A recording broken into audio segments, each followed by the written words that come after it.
자, 오늘 여러분들에게 드릴 말씀의 제목은 종말의 시대를 사는 수련회 메시지입니다. 종말의 시대를 사는 수련회 메시지.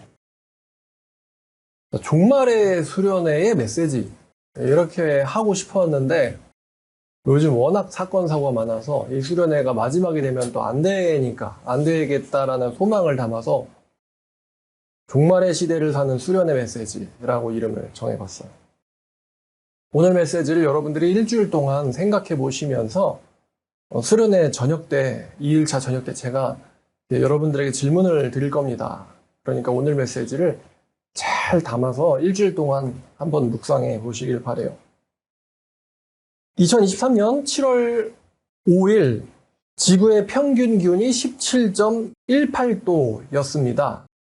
이게 뭐가 높겠냐 싶은데 이게 인류가 기상 관측을 한 이래로 최고의 온도입니다.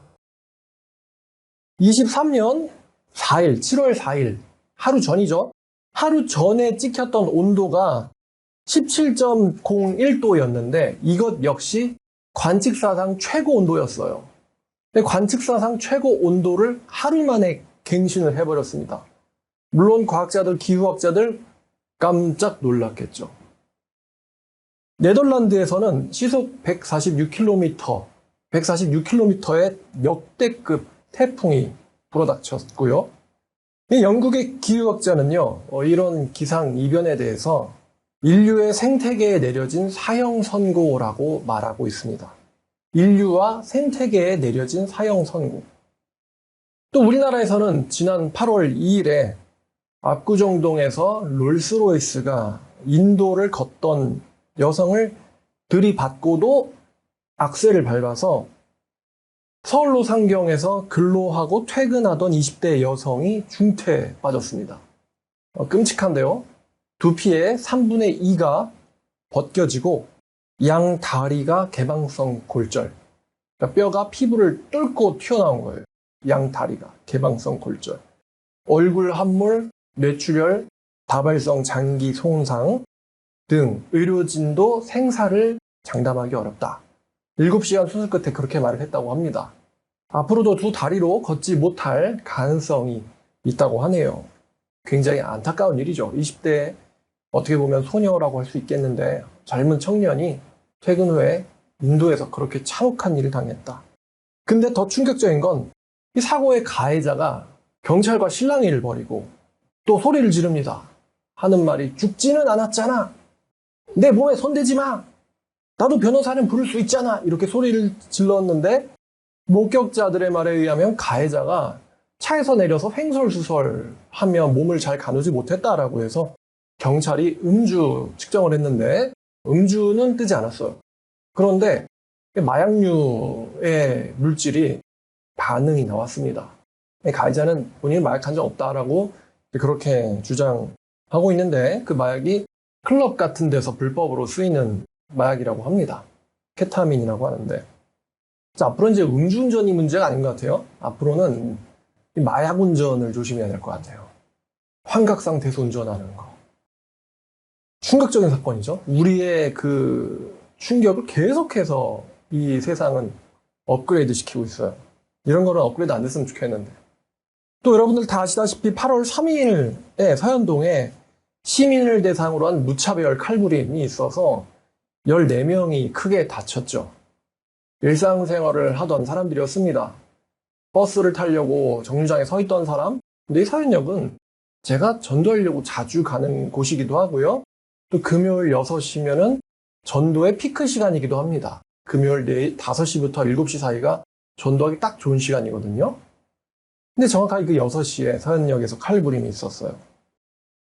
2주도 안 된 2주 전인 7월 21일에는 또 신림동에서 칼부림이 있어서 3명이 크게 다치고 1명은 죽었습니다. 다 불특정 다수를 향한 범죄였죠. 또 어제는 전국에서 무차별 칼부림을 저지르겠다라고 게시글을 올린 사람들이 검거됐는데 30명이나 된다고 합니다. 30명이나. 어떤 생각이 드십니까? 저는 올 게 왔구나라는 생각이 들어요. 현대인들은 종교를 버렸고 과학이나 현대 기술이 사람들의 공허함을 해결해주지 못하고 의지할 곳을 잃은 사람들이 결국 이제 그 불안과 분노가 폭발되어서 사회로 쏟아져 나오기 시작했다고 생각하거든요.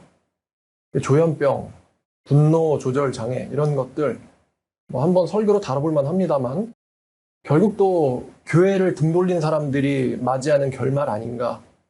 들어보니까 학업에 대한 스트레스 때문에 정신병이 돋았다고 하네요.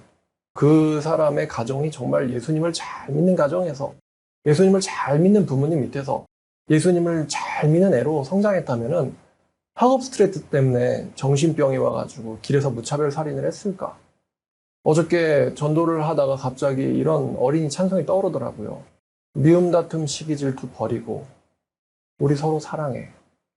어려서부터 이런 찬송을 배우고 예수님이 가르쳐준 한 가지, 내 이웃을 네 몸과 같이 사랑해요.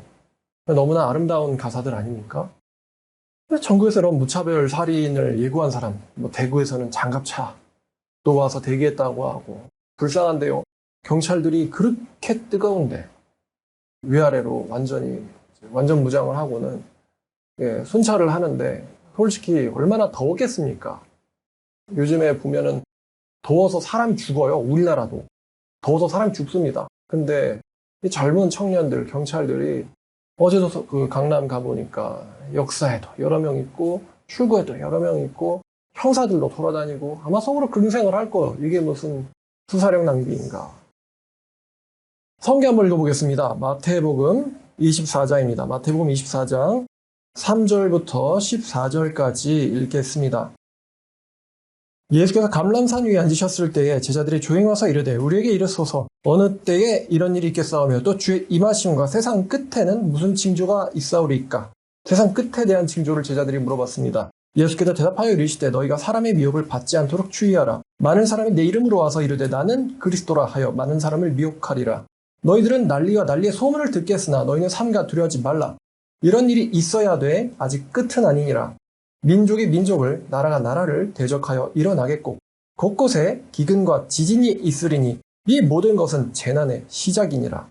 그때 사람들이 너희를 환난에 넘겨주겠으며 너희를 죽이리니 너희가 내 이름 때문에 모든 민족에게 미움을 받으리라. 그때 많은 사람이 실족하게 되어 서로 잡아주고 서로 미워하겠으며 거짓 선지자가 많이 일어나 많은 사람을 미혹하겠으며 불법이 성함으로 많은 사람의 사랑이 식어지리라. 그러나 끝까지 견디는 자는 구원을 얻으리라. 이 천국 복음이 모든 민족에게 증언되기 위하여 온 세상에 전파되리니 그제야 끝이 오리라. 자, 누가복음 한 말씀 더 읽겠습니다. 누가복음 21장 11절입니다.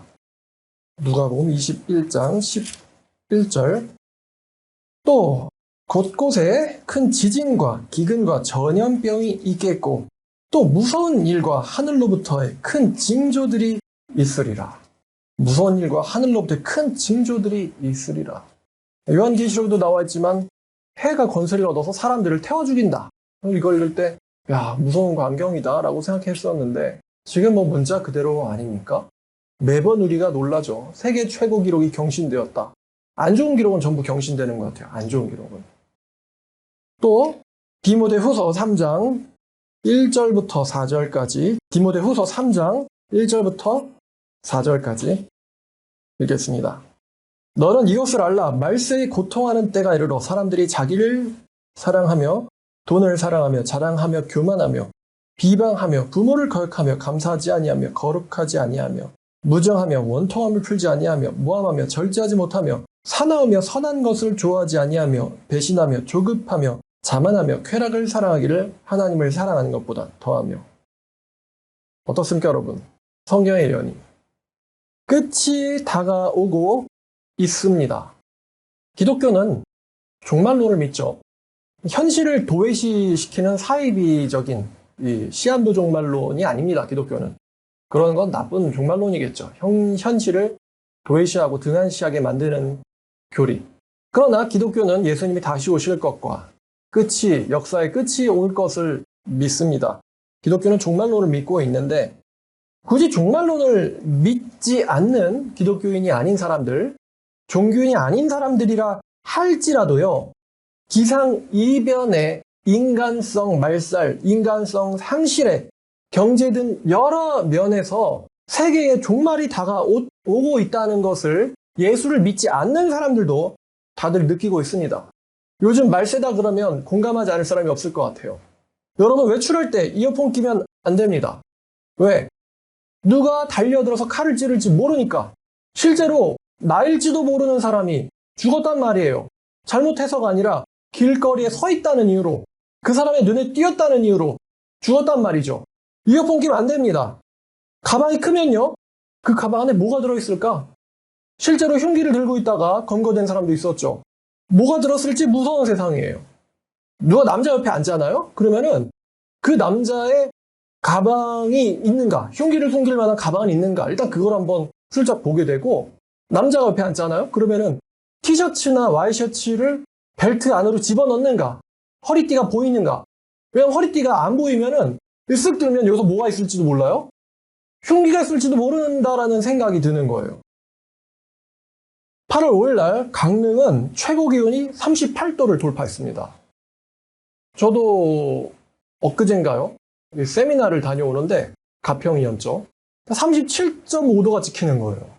제가 35도에 나가본 적 있는데 전도한다고 37도를 돌아다니는 건 또 처음입니다. 근데 이거 뭐 말로 표현할 수가 없죠. 37도에 땡볕 아래 서 있는 건 이거 말로 표현할 수가 없어요. 뭐 덥네라는 말조차가 안 나오는 지경이죠. 서울도 어제도 그랬지만 35도 이상을 기록해서 말 그대로 이제 찜통 더위를 보여주고 있습니다. 이제 40도 찍을 날도 얼마 안 남아 보입니다.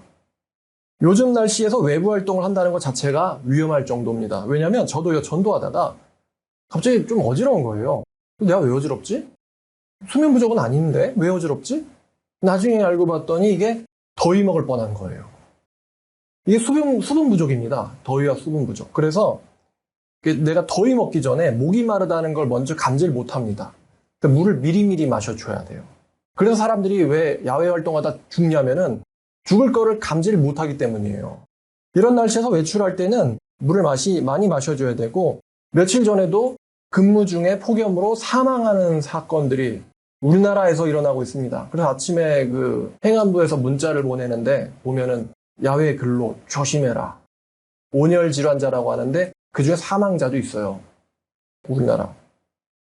그러니까 이제 우리가 여름철에 물놀이를 할 수 있는 날도 얼마나 남았을까 걱정될 정도입니다.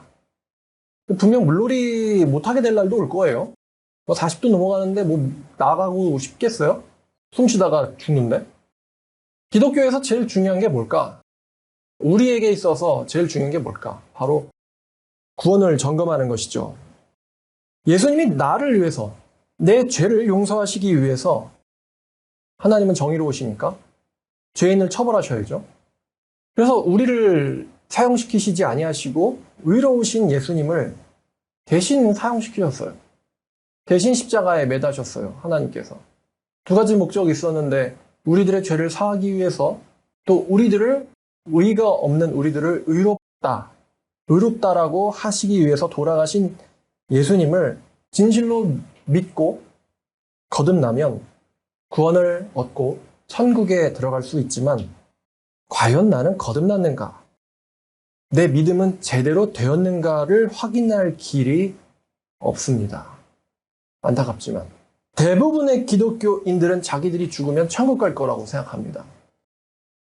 특히나 일부의 아주 소수의 사람들, 천국까지는 않을 수도 있어 라고 생각하는 사람들조차도요, 지옥의 고통에 대해서는 제대로 인식하지 못합니다.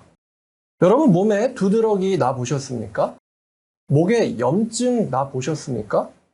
관절에, 디스크에 문제 생겨 보셨습니까? 디스크가 조금만 이탈해도 고통에 몸부림을 치는 게 인간입니다. 사람들이 나이 든 사람들 중에서 아파서 자살하는 사람이 있을 정도죠. 근데 지옥의 고통에 대해서는 제대로 인식을 못합니다. 지옥에 던져져서 불로 고통을 영원히 받게 될 것이다라는 것에 대해서 사람들은 문제의식을 크게 느끼지 않습니다. 마가복음 9장 48절과 49절을 읽어보겠습니다. 자, 48절과 9절. 자, 지옥에서는 지옥에서는 구더기도 죽지 않고 불도 꺼지지 아니하느니라. 사람마다 불로써 소금치듯함을 받으리라. 예수님이 지옥의 고통에 대해서 묘사하셨어요. 자, 그 다음 요한계시록 14장 10절입니다. 요한계시록 14장 10절. 그도 하나님의 진노의 포도주를 마시리니 그 진노의 잔에 섞인 것 없이 부은 포도주라. 거룩한 천사들 앞과 어린 양 앞에서 불과 유황으로 고난을 받으리니, 불로 소금치듯함을 받으리니 그 고통의 연기가 영원히 올라가리로다. 이런 말씀 있죠. 또 20장 14, 15절입니다. 계시록 20장 14, 15. 자, 13절 끝에 이런 말이 있네요. 각 사람들이 자기의 행위대로 심판을 받고 사망과 음부도 불못에 던져지니 이것은 둘째 사망 곧 불못이라. 누구든지 생명책에 기록되지 못한 자는 불못에 던져지더라. 성경은 말입니다. 불지옥의 고통은 떨어지는 자에게 영원히 계속될 것이라고 경고하고 있습니다. 영원히 계속될 것이다. 불지옥의 고통은. 이 고통에 대해서 심각해지는 사람이 없단 말이에요. 하나님은 말입니다. 거듭난 사람, 구원받은 사람을 쓰십니다. 누가복음 6장 39절을 보면 하나님께서는 구원받지 못한 사람을 쓰시지 않습니다. 누가복음 6장 39절. 구원받지 못한 사람은 누군가를 거듭낼 수 없습니다. 자, 이렇게 말씀하셨죠? 또 비유로 말씀하시되 맹인이 맹인을 인도할 수 있겠느냐? 있겠느냐라고 하면 있다는 거예요? 없다는 거예요? 없다는 거죠. 둘 다 어디에 빠져요? 구덩이에 빠지지 않겠느냐? 지금 비유잖아요. 맹인이 누굽니까? 구원받지 못한 사람이죠. 구원받지 못한 사람이 구원받지 못한 사람을 천국 데려갈 수 있겠냐? 못한다는 소리죠. 둘 다 구덩이에. 구덩이가 뭡니까? 지옥을 말하는 거죠. 둘 다 지옥에 빠지지 않겠느냐? 둘 다 지옥에 떨어지지 않겠느냐? 구원받지 못한 사람은 절대로 천국에 인도할 수 없고 구원받지 못한 사람에게 인도되면 둘 다 지옥에 떨어지게 될 것이다. 우리는 예수님께서 삭개오나 아니면 베드로나 바울 같은 사람들을 거듭내셨다라는 것을 알고 있습니다. 말씀으로 거듭내셨어요. 또 베드로는 고넬료라든가 아니면 바울은 디모데라든가 디도라든가 하는 사람들을 거듭냈다라는 것을 알고 있습니다. 표현을 좀 잘 분별해 주시길 바라는데 하나님께서 그 사람을 통해서 거듭내셨어요. 하나님이 하셨지만 우리는 이제 그 사람들의 이 수고를 좀 고려해서 그 사람들이 그 제자들을 거듭냈다라고 하는 것을 우리는 알고 있어요. 성령이 임한 자가 성령을 임하시게 인도할 수 있지 성령이 없는 자가 성령이 임하시게 할 수는 없습니다. 성령께서는 구원받은 사람을 통해서만 역사하시죠. 성령이 없는 사람, 성령이 있다 없다 둘 중 하나겠죠. 모든 사람들은. 성령이 없는 사람은요. 유감스럽지만 죄송하지만 마귀에게 사로잡힌 사람입니다. 마귀에게 사로잡힌 사람이에요. 마귀에 사로잡혔다고 해서 전부 다 뭐 살인하고 자살하고 그러진 않아요. 그러면 그 누구도 구원받지 않으려고 하진 않겠죠. 다 감옥 가 있을 거 아니에요. 마귀에 사로잡힌 자들은. 그 사람의 정신 상태가 쇠약해질 때까지 기다렸다가 누구에게는 자살로, 누구에게는 살인으로, 누구에게는 교만으로, 누구에게는 병으로 이렇게 역사하죠. 잘 지켜보고 있다가 멸망할 때까지 그 사람이 쇠약해질 때까지 정신이 부서질 때까지 기다린단 말입니다. 마귀는. 소위 그래서 이제 나타나는 사람들이 귀신 들린 사람들이죠. 누가 날 죽이려 한다. 아마 그 사람들한테는 그게 진짜일 거예요. 누가 날 죽이려 한다는 게 들리고 보이니까. 정상의 사람들이 나가서 모든 사람들이 날 죽이려 해 이러면서 칼을 휘두르겠습니까? 근데 그런 마귀에게 사로잡힌 사람들, 그런 사람들이 성령을 누군가에게 임하게 한다는 거는 본질상 불가능합니다. 세상에서 제일 나쁜 죄인과 범죄자와 세상에서 제일 정의로운 검사와 경찰이 서로 친구가 될 수는 없는 것처럼 말입니다. 마귀에 들린 자가 성령을 임하게 할 수는 없다는 거예요. 그래서 제가 여러분들에게 성경 교사, 성경의 선생이 되어보라라고 말씀드린 겁니다. 성경의 교사가 되는 것은 다른 사람의 인도자가 되는 것은요. 비단 교회를 위해서만이 아니라 여러분의 거듭남을 점검하기 위해서이기도 합니다. 여러분의 거듭남을 점검하기 위해서이기도 하다는 것입니다. 거듭내 본 적이 없는 사람이 어떻게 자기의 천국행을 확신하냐, 제 말이 이거예요. 웃기지 말라는 거죠. 하나님이 그렇게 재미없게 무의미하게 일하지 않습니다. 누군가를 거듭내셨으면 그 누군가를 통해서 또 누군가를 거듭내시는 분이 하나님이에요. 여러분이 만약에 거짓 신앙인이라면 구원받은 척을 믿음 있는 척을 아무리 해봤자 다른 사람을 믿음 있게 만들 수는 없다는 거예요, 제 말은. 아무리 열심히 교회를 다니고요, 아무리 예배를 빠지지 않는다고 할지라도 말입니다. 예수님 외에 다른 것을 사랑하거나 아니면 다른 것에 미련을 둔다면 그것은 우상숭배자입니다. 우상숭배예요. 그리고 그것은 성경에 말하듯 자신과 타인을 속이는 것입니다. 갈라디아서 6장 7절 보겠습니다. 스스로 속이지 말라. 하나님은 속지 아니하시나니 사람이 무엇으로 심든지 그대로 거두리라. 여러분들도 언젠가는 여러분들의 인생에서 뭔가를 거둘 날이 여러분들이 살아있을 때 올 겁니다. 자식이 자살했다. 그 사람의 씨뿌림의 결과예요. 자살할 지경이 됐다. 그 사람의 씨뿌림의 결과입니다. 신앙생활의 결과라는 거죠.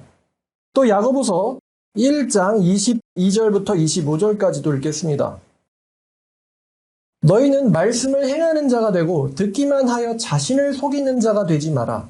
누구든지 말씀을 듣고 행치 아니하면 그는 거울로 자기의 생긴 얼굴을 보는 자와 같아서 지 자신을 보고 가서 그 모습이 어떠했는지를 곧 잊어버리거니와 자유롭게 하는 온전한 율법을 들여다보고 있는 자는 듣고 잊어버리는 자가 아니요 실천하는 자니 이 자는 행하는 일마다 복을 받으리라. 야고보가 자기를 속이지 말라라고 우리에게 경고하고 있어요. 말씀을 듣기만 한다고 해서 그 사람이 구원받은 사람이다? 아니라는 거죠. 자신을 속이는 사람들은요, 그 사람들의 말이 위선적이고요, 모순되어 있고 가볍기 때문에 결코 다른 사람들을 변화시킬 수 없습니다. 여러분, 요만한 풍선 아시죠? 풍선이 있다고 가정해보죠. 물풍선과 그냥 풍선은요, 모양은 비슷해도 무게가 다릅니다. 물풍선과 그냥 풍선을 공중에서 부딪히게 하면은 물풍선은 그냥 풍선을 밀어낼 수 있지만 그냥 풍선은 물풍선을 밀어내지 못합니다. 무게가 다르거든요. 똑같이 생겼지만 말입니다. 예레미야 23장 28절 말씀, 우리가 지난주에 예레미야 읽었었죠. 23장을. 자, 28절 마지막을 보면요, 하나님이 말씀하세요. 겨가 어찌 알곡과 같겠느냐? 겨가 어찌 알곡과 같겠느냐? 겨랑 알곡은 생긴 건 비슷하죠? 근데 무게가 다릅니다. 내용물은 전혀 달라요. 내용물은 있다 없다가 갈라져 있죠. 있는 것과 없는 것. 하나님 말씀하시는 거예요. 겨와 알곡이 어찌 같겠느냐? 참된 신자와 거짓 신자는요, 무게가 다릅니다. 무게가. 신앙의 무게가 달라요. 하나님께서 여러분들에게 여러 채널을 통해서 여러분들에게 말씀하고 계실 겁니다. 주일 설교를 통해서도, 수요일 설교를 통해서도, 토요일 설교를 통해서도, 또 가족을 통해서도, 지인을 통해서도, 지구를 통해서도, 기상이변을 통해서도 하나님께서는 여러분들에게, 우리들에게 말씀하고 계실 겁니다. 뭘 말씀하시냐? 우리가 변해야만 한다는 것을 말입니다. 변해야만 한다는 것을. 우리는 너무나도 오랜 시간 동안 너무나도 많은 채널을 통해서 여러 번 셀 수 없이 경고를 받아왔기 때문에 우리가 하나님 앞에 섰을 때 몰랐다라고 말할 수 없습니다. 아마 인류가 언젠간 후회하면서 왜 지구가 이렇게 됐지?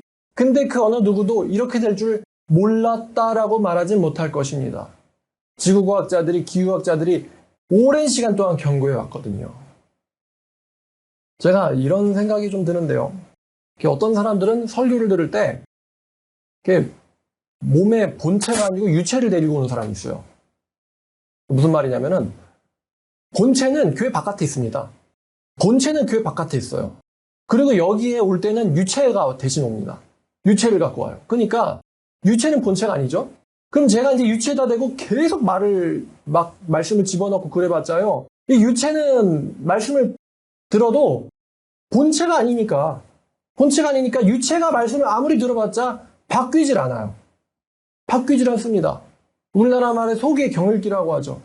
여기서는 아멘하고 여기서는 끄덕거리고 여기서는 공감하는데 이 끄덕거리고 공감하는 게 이 교회 건물 나가면 일요일이 지나면 일요일자중이 지나면요 싹 날아가요. 교회 문 나가는 순간 이제 본체가 돌아와요. 바깥에 있는 본체가 돌아옵니다. 그럼 본체는 뭔 생각에 젖어 있느냐? 여기서의 말씀이 아니고 여기서 들었던 말씀의 교훈이나 결단이 아니고 세상에서의 자기의 그 계획들 이 가득 차 있어요. 이 본체는. 그러니까 본체는 바깥에 두고는 여기에 유체를 갖고 오기 때문에 제가요 백날 소리 목이 찢어지라고 정말 문자 그대로 목이 쉬도록 얘기를 해도요 안 변합니다. 안 변해요. 제가 성경 이거 준비하다가 예수님께서 네 가지 밭 비유할 때 돌밭, 가시밭에 대해서 이렇게 말씀하셨어요. 잠깐 견디다가 우리 교회 다니면서 잠깐 교회 다니다 나간 사람들 진짜 많죠. 잠깐 교회 다니다 나간 사람들 진짜 많습니다. 돌밭, 가시밭으로 나간 거죠. 말씀 들을 땐 아멘 했는데요. 막상 교회 바깥에 나가서 뭔가 실천을 같이 하려고 하면요. 교회 바깥에 뭐가 있다고 그랬어요? 유체가 있다고 했어요? 본체가 있다고 했어요? 교회 바깥에 본체가 있잖아요. 본체는 마귀 자식인데 마귀 자식이랑 하나님 일을 하는데 그 마귀 자식이 하나님 일이 됩니까? 안 되죠. 여기 있을 때는 목사님 말씀 맞습니다. 어떻게 그렇게 살 수가 있는지 또 다른 사람 이야기 들으면 그렇게 살면 말이 안 되죠. 비판도 잘해요. 성경 아는 게 많으니까. 근데 막상 그게 자기 얘기인지 몰라요. 자기에게 해당하는지는 못 깨닫습니다. 그리고는 이제 뭔가 이게 성에 안 차면 그게 나가는 거죠. 자기는 이미 구원받았다고 생각하고. 그런 사람들을 제가 한두 명 본 게 아니기 때문에 교회 올 때 여러분들 유체 보내지 말고 본체를 데리고 오세요. 본체로 오세요. 본체로. 제가 말씀의 주먹으로 깨트리면 깨지는 녀석을 데려오세요. 제가 자꾸만 허공치는 자가 되는 느낌이거든요. 맨날 유체만 때리고 있어. 본체는 바깥에서 그래 떠들어라. 내 정신은 언제 오지? 언제 방되나? 12시 반인가? 이러고 있어요. 바깥의 본체는. 마태복음 6장 24절을 보면요. 제가 하도 이 말씀 많이 꺼내서 모르시면 안 되죠. 한 사람이 두 주인을 섬기지 못할 것이니 혹 이를 미워하고 저를 사랑하거나 혹 이를 중히 여기고 저를 경히 여김이라. 하나님과 세상을 동시에 사랑하지 못한다. 하나님과 세상을 동시에 사랑하지 못한다라고 창조주인 예수님이 말씀하셨어요. 그러니까 우리가요, 그 사람이 하나님을 사랑하는 것처럼 보여도요, 그 사람이 세상을 사랑하고 있으면 그 사람은 분명 하나님 사랑하는 사람이 아닙니다. 하나님을 경멸하는 사람이죠. 지난 시간 말씀드렸던 것처럼 신을 멸시하는 자들입니다. 신을 멸시하는 자들. 예수님 말씀하셨단 말이에요. 둘 다 못한다. 근데 세상을 사랑하고 있다? 그럼 둘 중 하나 가짜죠. 세상을 사랑하는 게 가짜든가 하나님을 사랑하는 게 가짜든가. 근데 거의 대부분의 사람들, 99.9%는요. 하나님을 사랑하는 게 가짜입니다. 세상을 사랑하는 게 가짜인 사람들은 거의 없어요. 진짜 없다고 볼 수 있습니다. 우리가 하나님도 사랑할 수는 없어요. 오직 하나님만 사랑할 수 있습니다. 오직 하나님만 사랑할 수 있거나 그게 아니라고 한다면 그거는 믿음도 뭣도 아무것도 아니라는 것이죠. 마태복음 폈으니까 22장 37절 볼게요. 22장 37절. 예수님께서 말씀하셨어요. 뭐라고 말씀하셨느냐? 네 마음을 다하고 목숨을 다하고 뜻을 다하여 주 너의 하나님을 사랑하라 라고 말씀하셨어요. 예수님 물어보시는 거예요. 너희들은 목숨을 다해서 하나님을 사랑하느냐? 목숨을 다해서 하나님을 사랑하느냐? 라고 예수님께서 물어보고 계십니다. 또 마태복음 10장 32, 33절입니다. 마태복음 10장 32, 33. 누구든지 사람 앞에서 나를 시인하면 나도 하늘에 계신 내 아버지 앞에서 그를 시인할 것이요. 누구든지 사람 앞에서 나를 부인하면 나도 하늘에 계신 내 아버지 앞에서 그를 부인하리라. 하나님을 사람들 앞에서 시인할 것인가? 아니면 하나님을 사람들 앞에서 부인할 것인가? 두 가지 선택지밖에 없어요. 두 가지 선택지밖에. 사람들 앞에서 예수님을 시인하고 예수님에 의해서도 하나님 앞에서 시인당하거나 아니면 사람들 앞에서 예수님을 부인하고 예수님에 의해서 하나님 앞에서 부인당하거나 똑같죠? 한 대로 받는 거예요. 내가 예수님을 사람들 앞에 시인하면 예수님도 하나님 앞에서 저를 시인하실 것이고, 내가 사람들 앞에서 예수님을 부인하면 예수님도 하나님 앞에서 나를 부인하실 거예요. 한 대로 당하는 거죠. 우리는 예수님께서 이 말씀을 로마 시대의 박해와 환난을 염두에 두고 해주신 말씀임을 알고 있습니다. 그렇죠? 이 말씀을 가지고 이 시인이라는 거 그냥 나 예수님 믿어요. 이런 가벼운 말씀으로 주신 게 아니라는 것을 성경을 읽고 또 역사를 아는 사람이라면, 초대교회사를 아는 사람이라면 알 거예요. 네로 황제라는 이름을 아는 사람이라면 초대교회 크리스찬들이 어떻게 행동했는지 알 겁니다. 또 우리나라도 먼 이야기는 아니죠. 누가 천황 앞에서 굴복했는지, 누가 천황 숭배를 거부했는지 다 알고 있죠. 천황 숭배를 하는 사람이, 크리스찬이 진짜 크리스찬이라고 생각하십니까? 그 사람 안에 정말 하나님은 전능하시고 살아계시고 심판 주시고 예수님이 나를 위해서 죽기까지 하셨다라는 거에 대한 믿음이 천황 숭배를 어쩔 수 없이 해버린 사람에게 있다고 생각하세요? 여러분 어떻게 생각하십니까? 여러분은 어떻게 생각하세요? 자, 이런 고민이 좀 되더라고요, 요즘에. 여러분에게 드리는 질문입니다. 어떤 사람에게는 이미 드린 적이 있어요. 전도를 무서워하는데 순교할 수 있을까요? 전도를 무서워하는데 순교할 수 있을까요? 전도를 무서워하는데 순교할 수 있을까요? 여러분 한번 고민해보세요. 전도를 무서워하는데 순교할 수 있을까? 우리나라가 자유민주주의라고 했죠?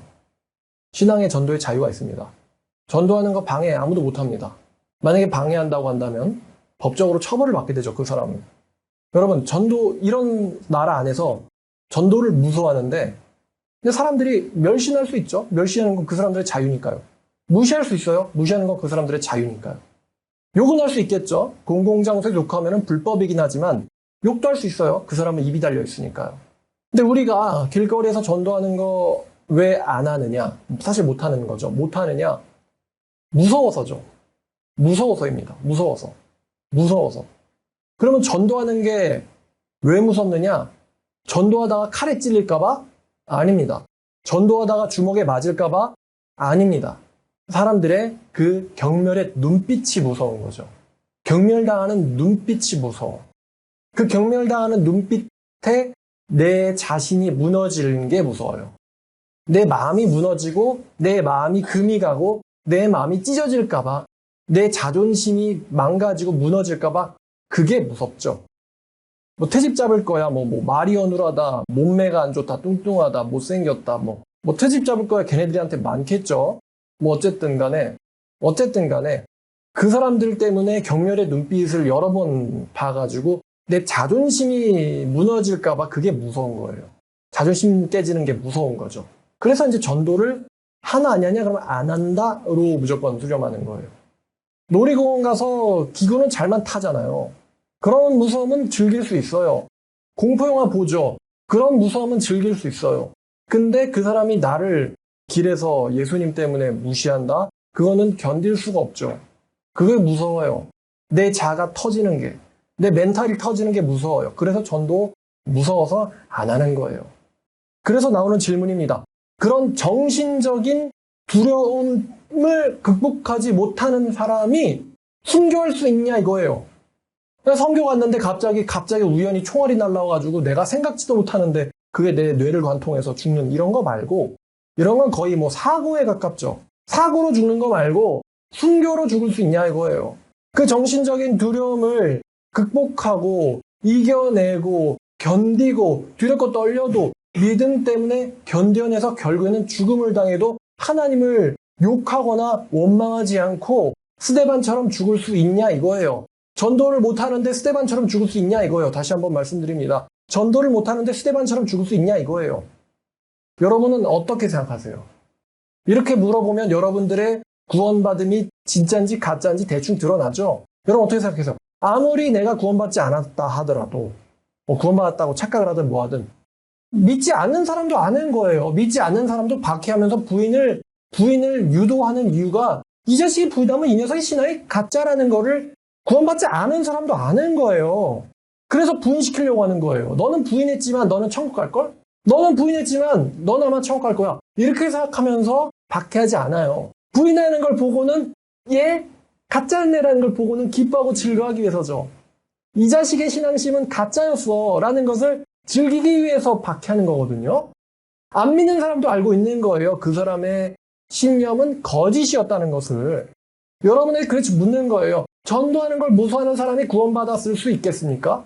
아까 예수님이 구원받은 사람들은요, 사람들 앞에서 나를 시인한다고 했잖아요. 나를 시인하니까 구원받은 사람이고, 구원받았으니까 나를 시인하는 거예요.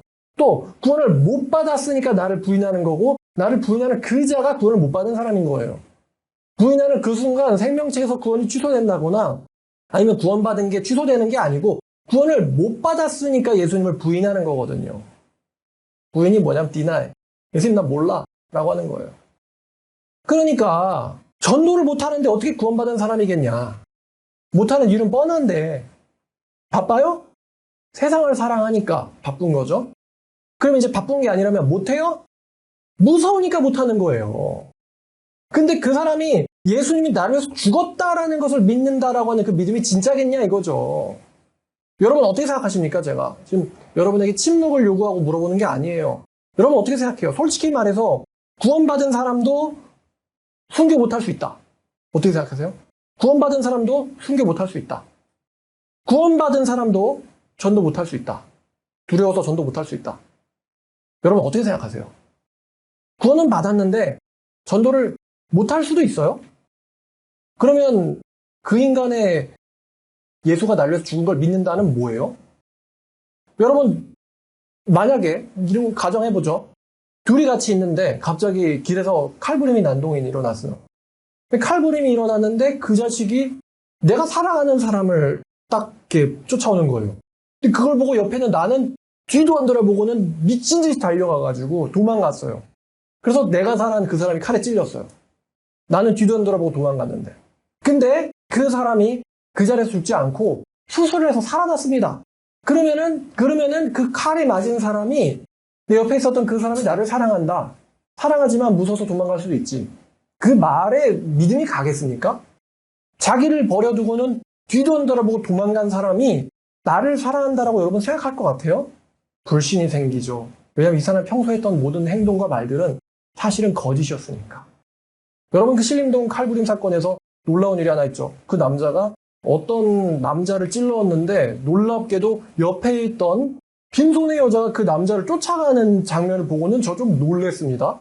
여러분 여자가 칼 들고 있는 남자한테 쫓아간다. 내가 칼 맞아도 내 남자친구든 그 칼 찌른 사람을 잡아야겠다 이거죠. 그거 보고는 야, 저 충격받았어요. 저런 여자도 있네 세상에. 소리 지르면서 그냥 도망가는 게 일반적인 모습이랄 텐데 도리어 그 사람을 쫓는 걸 보고는 좀 놀랐어요. 아, 저 사람은 진짜 저 남자를 사랑하나 보다. 여러분, 예수님이 나를 위해서 돌아가셨다는 것을 믿는데 예수님 때문에 멸시당하는 내 멘탈이 터지는 것은 무서워할 수 있다. 저는 솔직히 없다고 생각합니다. 일반적인 상황에다 대입해봐도 안 믿는 사람들이 박해하는 그 원리, 이유를 생각해봐도요, 그럴 수는 없어요. 제가 신학생들이나 목사들 데리고 강남역 데려서 멘탈 터트리기 전문가죠. 40분이면 멘탈 터트릴 수 있습니다. 제가 신학생인데, 목사인데, 안 되네요. 솔직히 데려가지도 않고도 보이죠? 얘는 멘탈 터진다, 가면은. 어떻게, 어떤 식으로 무시당할지, 무시당한 다음에 그 사람의 표정은 어떨지, 어떤 분위기가 나올지, 어떤 감정에 빠져들지, 그 다음에 그 사람이 어떻게 행동하게 될지, 저는 다 압니다. 데려갈 필요도 없죠. 원하시면 데려가 드릴 수 있습니다. 못 버텨요. 저도 일주일에 2번을 가고, 시간만 되고 여유만 되고 할 일이 없다면 매일 갈 수도 있습니다만, 정말로 어렵습니다. 정말로 멘탈이 못 버텨요, 거기서 멘탈이 못 버팁니다. 저렇게 멸시를 당하면요, 내릴 수 있는 선택지가 둘 중에 하나밖에 없어요. 그 곳을 가지 않는다. 그런 행동을 하지 않는다. 전도라는 그런 행동을 하지 않는다거나, 아니면 이단 사이비처럼 얼굴에 완전히 그냥 철판 깔고 남들이 하든 말든 그냥 멘탈이 못 버팁니다. 제가 여러분들 왜 안 데리고 가느냐? 멘탈 터지면 교회 안 나올까봐. 둘 중에 하나밖에 안 된다고 했어요. 하루에 무시를 10번, 50번, 100번 당해봐요. 못 살아남아요, 거기서. 왜 기독교인 전도 안 하냐? 못 살아남을 걸 본능적으로 알기 때문이에요. 내가 거짓인 게 드러나기는 싫고 무시당하기도 싫으니까 뭐 안 나가는 거예요. 그러면서 인터넷에서 믿음이 있다는 양 저한테 악플을 달죠. 야고보가 하는 말대로 나는 행함이 있고 너는 믿음이 있는데 그러면 행함 없는 네 믿음을 내게 좀 보여. 그 자리에서 보이게 할 수 있어요. 데리고 나가면 되니까. 그러니까 이제 멘탈 터질까봐 안 가든가 아니면은 뻔뻔해지거나 이단 사이비 마냥. 여러분 이단 사이비들 전도하는 거 보셨을 겁니다.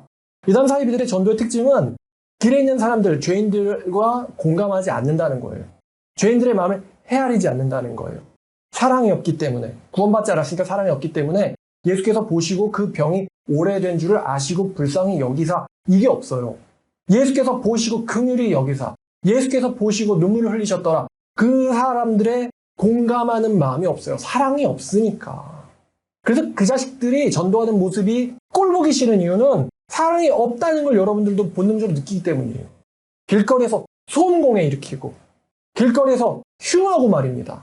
옷차림도 표정도 흉해요. 옷차림도 뭐 믿는데 옷차림이 뭐가 중요하냐? 옷차림이 어떤 의미냐면 그 사람에게 이해를 받기 위해서 하는 거거든요, 여러분. 여자분들이 화장하는 것도 그렇잖아요. 상대방에게 이해를 받기 위해서입니다. 그거를 안 한다는 건 상대방의 이해 따위를 필요치 않는다는 거거든요. 그 둘 중에 하나로 떨어질 수밖에 없다 이거예요. 도망가서 안 나오든가 아니면은 이단사이비처럼 뻔뻔해져가지고 완전히 그냥 정신무장을 그런 식으로 하는 거죠. 멘탈이 안 터지려고.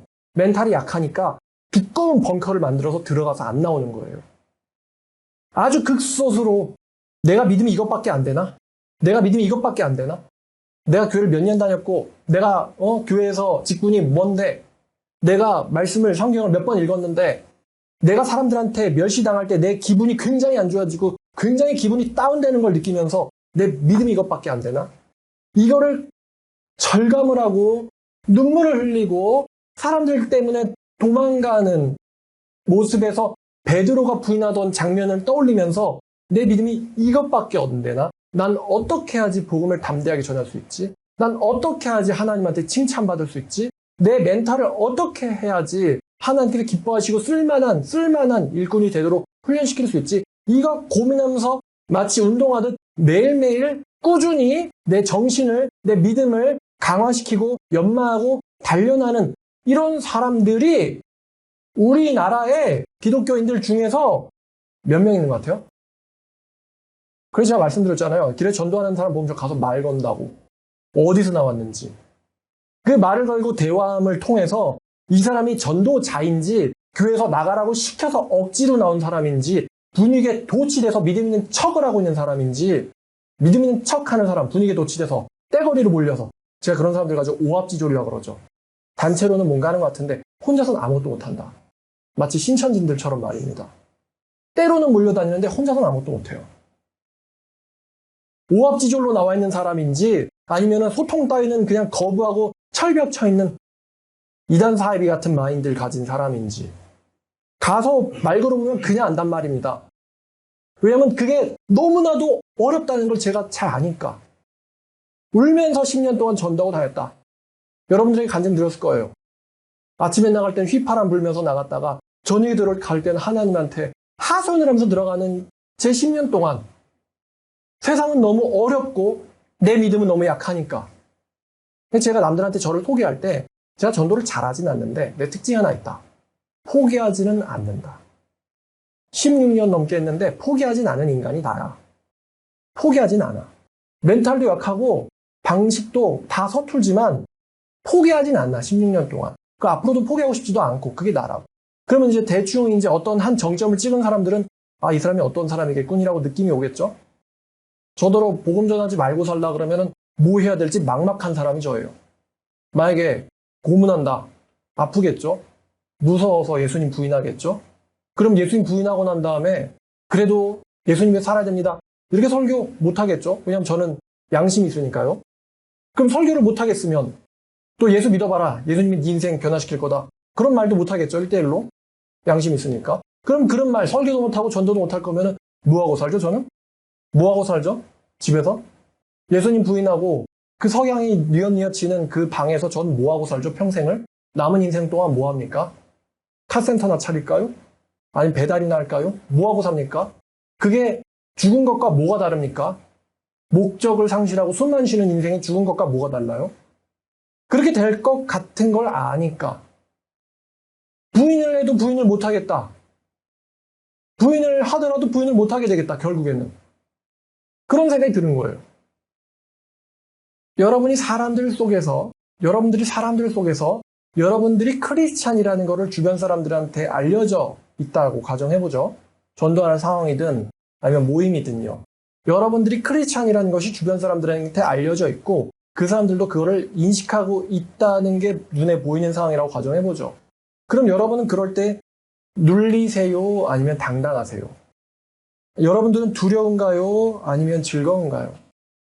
여러분들은 걱정되십니까? 아니면 즐거워하고 있습니까? 다 같은 질문인데 여러분들의 믿음은 진짜입니까? 가짜입니까? 진짜요? 가짜예요? 베드로가 이런 말 했어요. 베드로전서 1장 6절에서 그러므로 너희가 이제 여러 가지 시험으로 말미암아 잠깐 근심하게 되지 않을 수 없으나 다시 말하면 너희들은 시험 때문에 근심하게 된다는 거예요. 근심하게만 된다. 근심할 수밖에 없다. 근심하지 않을 수 없으나 근데 언제 동안? 잠깐 동안 시험 때문에 근심하지 않을 수 없게 됐지만 오히려 이제는 크게 즐거워하고 기뻐하는도다. 근심은 잠깐이고 구원을 얻은 뒤에 그 영생의 기쁨, 여러분 구원을 얻으면 천국 가서만 기뻐하지 않습니다. 구원 얻은 사람들은요, 구원 얻은 그 순간부터 기뻐하기 시작해요. 인생이 즐겁고 기뻐하기 시작해요. 아까 학업에서 잘 성취가 안 돼가지고 칼부림한 원인이 됐다고. 왜 그럽니까? 구원받았는데. 하나님이 나를 사랑하고 내가 하나님에게 알려진 사람이에요. 하나님이 나를 보호하심을 내가 사건 때마다 느껴요. 하나님이 나와 함께 하심을 사건 때마다 느끼고 기도할 때마다 느껴요. 근데 내가 왜 자존감이 무너질 이유가 있죠? 하나님에게 알려져 있다. 이것보다 더 자랑할 만하고 기쁜 게 뭐가 있겠어요? 비교해볼까요? 내가 이번에 어디서 명품을 되게 싸게 샀어. 그래? 내 남편이 이지영인데. 뭐 할 말이 있어? 내가 이번에 어디서 2천만 원짜리 코트를 500만 원에 샀어. 남들이 그걸 보면 얼마나 부러워하는지 알려줄까? 어디 샀는지? 그래? 내 남친이 일론 머스크인데. 그렇잖아요? 이것 봐라! 내가 뭐뭘 갖고 있다! 그래? 천지창조 하나님이 나를 알고 계시고 사랑하시는데 걔네들 뻐기는 거 솔직히 하나도 안 부럽거든요. 하나님이 제일 사랑한 사람이 예레미야 시대 때 분명 예레미야거든요. 근데 하나님이 예레미야한테 부귀영화 주셨습니까? 안 주셨어요. 부귀영화가 하나님의 사랑받는 척도인가요? 아니에요. 그렇다고 예레미야가 굶어 죽었어요? 아니에요. 하나님이 그렇게 절대 안 놔주세요. 예레미야가 하나님의 사랑하심을 알았어요. 죽을 것 같은 위기가 있었어도 약속대로 어떻게든 구해내신다는 걸 경험했거든요. 마지막 때는 이스라엘 사람도 아닌 저 바벨론 원수가 와가지고 예레미야의 신앙심을 인정하고 예레미야를 구원해줬어요. 이스라엘 사람이 아니라 바벨론 원수가 예레미야를 구원해줬어요. 그러면서 니네 성이 니네 하나님의 예언대로 됐다고. 그 얘기를 그 바벨론 사람이에요. 그 말을 들으면서 예레미야가 어떤 기분이었을까요? 예레미야가 불름받았을 때 하나님이 예레미야한테 그랬단 말이에요. 내가 너와 함께하고 내가 너를 단단하게 할 것이고 너를 이기지 못할 것이라고. 예레미야 죽이겠다고 했다는 사람들은 예레미야를 죽여버리겠다라고 했다는 사람들은 어떻게 됐어요? 다 죽었어요. 예레미야가 알고 있는 사람들이. 예레미야는 안 죽었는데. 그런 사람이 뭐가 아쉽겠어요? 다니엘 아시죠? 다니엘이 뭘 깨달았습니까? 하나님께서 세상 패권 국가들의 지배 국가들의 대제국의 황제들을 떨어뜨리고 세우는 사람이라는 거, 세우는 존재라는 거를 다니엘이 알았어요. 그러니까 벨사살이 다니엘한테 가서 내가 너한테 금은 보아주겠다라고 벨사살 왕이 이야기했을 때 그거 딴 사람이나 주시고요 라고 얘기한 거예요. 왜? 너는 하나님에서 떨어질 사람이라는 걸 알았거든. 그 인간한테 부귀영화 받는 게 뭐가 의미가 있겠어요? 그거 받았으면 분명히 고레스한테 죽었지. 얘는 바벨론 측 고관이다. 죽었지. 그 니나 가지시고요. 이런 거예요. 다니엘은 하나님이 자기를 사랑하고 나를 사랑하고 그 하나님께서 이 세계를 짓밟아버리고 다른 사람에게 줄 거라는 것을 자기한테 알려주셨단 말이에요. 그 사람이 뭘 부릅니까? 바벨론 제국의 부귀영화를 부려합니까? 안 불어요. 니나 가지세요예요, 그거. 총리인데도, 제2 권력자인데도, 니나 가지세요, 이렇게 말할 수 있어요, 그 사람은. 그 베드로가 여러분들이 우상숭배를 못하게 하려고, 여러분들이 우상을 너무 사랑하는 걸 하나님이 아시니까, 여러분들이 우상숭배 못하게 하려고, 하나님께서 여러분들에게 시험을 내리세요. 하나님께서 여러분들을 환난을 주세요. 우상숭배 못하게 하려고. 그래서 여러분들이 사랑하던 그 우상들이 떨어져 나갈 때 너무 아파해요. 자식을 포기해야 되고, 돈을 포기해야 되고, 내 건강도 포기하게 되고, 내 자신도 포기하게 되고, 내 지위도, 내가 의지했던 사람들도, 친구들도 포기하게 되기 때문에 그게 너무 아프고요. 하나님도 그걸 알고 사도도 그걸 알아요. 그래서 너희가 시험 때문에 잠깐 근심할 수밖에 없다라고 말하는데, 그 거듭남의 성장을 이루고 난 뒤에는 너희들이 크게 기뻐하게 될 거라고 베드로가 경험했기 때문에 얘기를 해주는 거예요. 또 베드로전서 5장 8절부터 10절까지 베드로전서 5장 8절부터 10절까지 베드로가 이렇게 경고를 합니다. 근신하라 깨어라. 너희의 대적인 마귀가 우는 사자처럼 두루두루 다니며 삼킬 자를 찾는다고 했어요. 삼킬 자를 찾는다, 마귀가. 세상의 유혹으로 삼킬 자를 마귀가 찾고 있다. 세상의 유혹에 쓰러질 크리스찬들을 찾고 있어요, 마귀가. 예수님한테도 가서 시험했던 것처럼. 내게 절해봐라. 그러므로 너희는 믿음을 굳건하게 하고 그를 대적해라. 세상의 유혹에 흔들리지 말라는 거죠. 세상의 유혹에 넘어가지 말라는 거예요. 이는 너희뿐만이 아니라 이 시대에 세상에 있는 다른 너희의 형제들, 그리스도의 자녀들도 동일한 고난을 당하고 있는 줄을 너네들도 알고 있다. 니네들도 알고 있는 게 뭐냐면 니네가 당하는 그 유혹과 시험을 너뿐만 아니라 다른 크리스찬들도 동일하게 당하고 있다는 것을 이 시간에, 이 순간에 다른 곳에서 똑같이 당하고 있다는 것을 너네들도 알고 있다.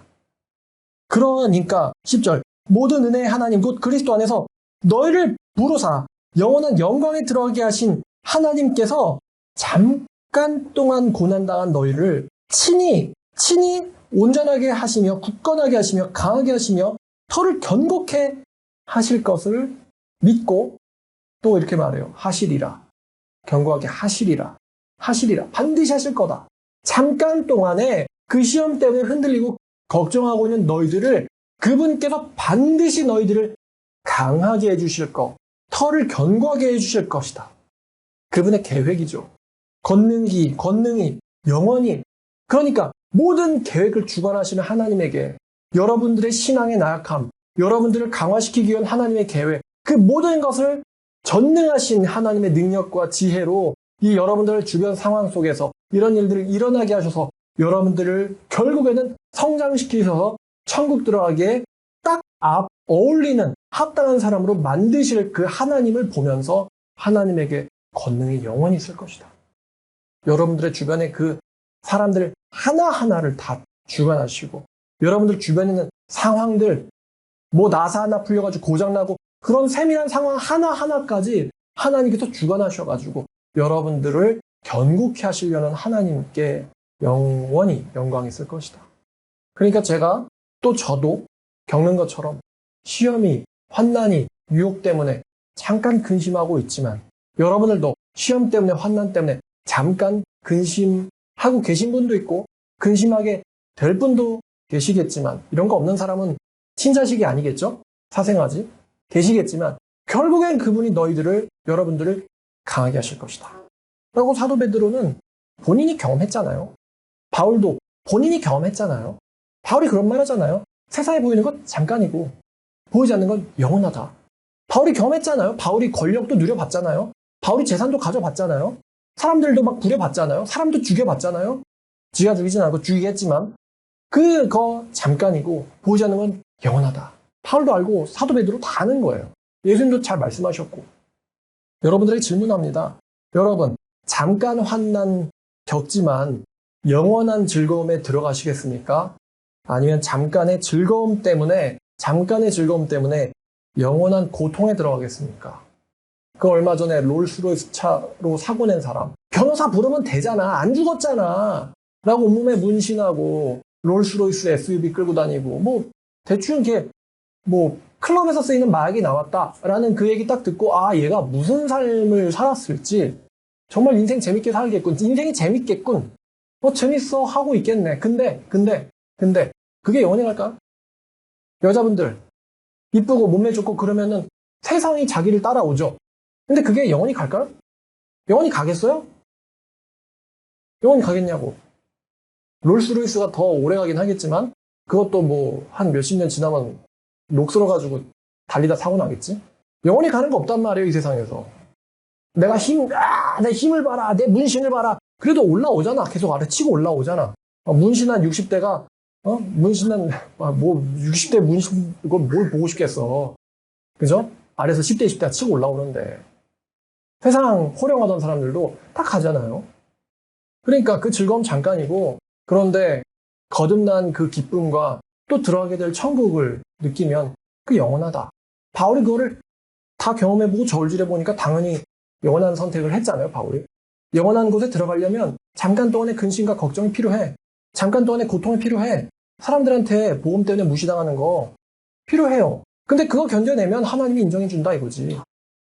여러분들에게 선택지를 드리는 거예요. 잠깐 즐겁고, 근데 그 잠깐 즐겁고 싶다고 해서 여러분들이 가질 수 있어요? 여러분들 중에 혹시 노력해가지고 롤스로이스 끌 수 있으니까? 끌 수 있는 분도 있겠지만, 듣는 분 중에, 내 차 롤스로이스인데, 이런 사람도 있겠지만요. 있을 수 있겠지만, 근데 그거 세상을 버리고 싶지 않다고 발버둥 친다고 해서 얼마나 부자가 될 수 있어요? 예수님만 붙잡고 싶지 않다. 세상도 즐기고 싶다라고 해서 얼마나 즐길 거예요? 얼마나 부자가 될 수 있어요? 사실 뭐 똑같지 않습니까? 여러분 제가 예수님만 위해서 살고 싶다고 부르짖는다고 제가 되게 비참해 보입니까? 아니잖아요. 먹을 거 먹고 즐거울 거 다 즐거워하고 놀 거 다 놀거든. 마음의 방향은 다르지. 그 모임 자체에서 사람들을 즐거워하려고 하는 사람들을 만나고 싶어하는 그 마음이랑 아니면 그런 사람들을 허락해 주신 하나님을 기뻐하고 감사하면서 거기서 식사에 참여하는 거랑 마음이 다르지. 어떤 건 우상숭배고 어떤 건 누림의 세계인데 여러분 마태복음 22장 37절에 예수님께서 너희들이 하나님만 사랑하냐 목숨 걸고 사랑하냐 마태복음 6장 24절에서 하나님만 사랑할 거냐 아니면 하나님도 사랑한다고 정신 승리할 거냐 하나님도 사랑할 수 있다고 하나님 앞에서 우길 거냐 예수님한테 우길 거냐 하나님만 목숨 걸고 사랑할 거냐고 예수님이 우리한테 물어보셨어요. 이제 우리에게 남은 게 뭐냐? 결단입니다. 결단이 필요해요. 결단이. 제 경험상 하나님은 절대 대신 결단시켜 주시지 않습니다. 하나님은 절대로 대신 결단시켜 주시지 않고요. 다니엘에게도 그랬고 바울에게도 그랬고 다윗에게도 그랬지만요. 골리앗을 앞에 놓고 그 곳을 향해서 나아가는 첫 걸음은 여러분이 디뎌야 됩니다. 골리앗을 눕혀주신 분은 하나님이시지만 골리앗과 싸우겠다라고 첫 걸음을 뗀 건 다윗 자신이에요. 야채만 먹고도 더 지혜롭고 더 윤택하게 만든 건 하나님이시지만요. 내가 저것들에게 굴복하지 않겠다라고 결단하고 야채만 주시오 라고 부탁했던 건 다니엘이에요. 그쵸? 풀무불에서 살려놓은 건 하나님이지만요. 경배하지 않겠다라고 말한 건 다니엘의 세 친구들이었어요. 그러니까 뭐냐? 여러분, 결단은 하나님이 시켜주시지 않고요. 여러분이 해야 됩니다. 그럼 설교 한번 조망해 보세요. 제가 왜 자연 파괴, 종말적 지향 이야기, 인간성 말살 이야기, 칼질은 이런 이야기 왜 늘어났겠어요? 그때가 이미 왔단 말이에요. 우리 중에 누가 지금 오열 질환으로 죽었다, 칼 맞아 죽었다, 누가 교회 못 나오게 됐다 이런 소식 언제 들려도 이상하지 않아요. 목사님께서 전도하시다가 돌아가셨다 이런 이야기가 언제 들려도 이상하지 않은 시대를 지금 우리는 살고 있단 말이에요. 언제까지 하나님의 손에 붙잡히는 것을 거부하고 부담스러워하면서 미루기만 하실 거냐는 거예요, 제 말이. 결단이 필요해요, 여러분에게. 전도의 예화 드린 것처럼 이것을 무시하면서 어떻게 하나님 나라 들어가냐? 툭 까놓고 말해서 이것도 지금 벌벌 떨면서 어떻게 바울 옆에 설 수가 있을까 내가? 어떻게 다윗 옆에 설 수가 있을까? 어떻게 다니엘 옆에 내가 설 수가 있을까? 이런 상황도 극복을 못하는데 제가 말씀드렸죠. 어렵다고 했어요. 눈물 흘렸다고 했어요. 제가 안 울었다. 재미 처음부터 즐거웠고 아무것도 안 무섭다. 저 이렇게 말하지 않았어요. 울면서 10년을 다녔다고 했어요. 하지만 시간이 지나니까 단련되더라고요. 재밌더라고요. 전도하는 게. 즐겁더라고요. 박해도 왜 하는지, 왜 멸시하는지 그 이유를 알고 있으니까 재밌더라고요. 걔네들은 그렇게밖에 표현할 수 없어요. 자기의 멸망을. 재밌지 그러니까. 지옥 갈 거라는 말에 화를 내는 그 이유가 납득이 되니까 재밌잖아요. 그런 눈빛으로 그런 걸 추구하면서 살면 멸망받고 저주받을 거 뻔히 보이는데 아닌 것처럼 아닌 척하는 그 모습을 보니까 재밌잖아요. 어쨌든 여러분의 결단이 필요해요. 결단. 오늘 설교 듣고 이 설교가 여러분에게 어떤 변화를 주게 됐는지 또 여러분들이 이제 23년 거진 이제 절반 이상 갔는데 어떻게 사실지 근데 전도도 할 수 있는 날이 얼마나 있을지 날씨가 허락해 하죠. 쓰러지지 않은 한은 할 생각인데 여러분들 어떻게 여러분들의 신앙을 하나님에게 증명할지 이것에 대한 이야기를 제가 2일 저녁에 듣고 싶어요. 말뿐이어도 좋아요. 계획뿐이어도 좋습니다. 제가 원하는 건 이 말씀이 여러분들에게 조금이라도 생각을 하게 만들었으면 좋겠는 거예요. 유체 데려왔던 분들 빨리 본체 데리고 와가지고 야 오늘 설교는 다음 주에 물어본대. 귀뜸해 주시고요. 정말 변화되는 모습 보이는 저랑 또 여러분들 되시기를 축원합니다. 기도하겠습니다. 하나님 아버지 마지막 종말의 시대를 사는 우리 수련회를 향한 메시지라는 제목으로 설교를 준비하고 또 말씀을 전했습니다. 사람들 앞에서 나를 시인하면 나도 그를 시인할 것이지만 사람들 앞에서 나를 부인하면 내가 하나님 앞에서 그 사람을 부인하겠다. 또 하나님과 세상을 동시에 사랑할 수 없다라고 목숨을 다해서 하나님을 사랑하라 라고 가르쳐 주신 하나님 아버지 정말 천국 가기에 넉넉하게 준비될 수 있도록 도와주시옵소서.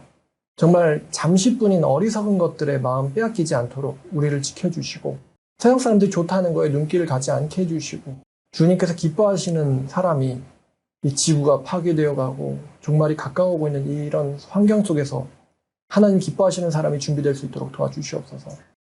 예수님 이름으로 기도드렸습니다.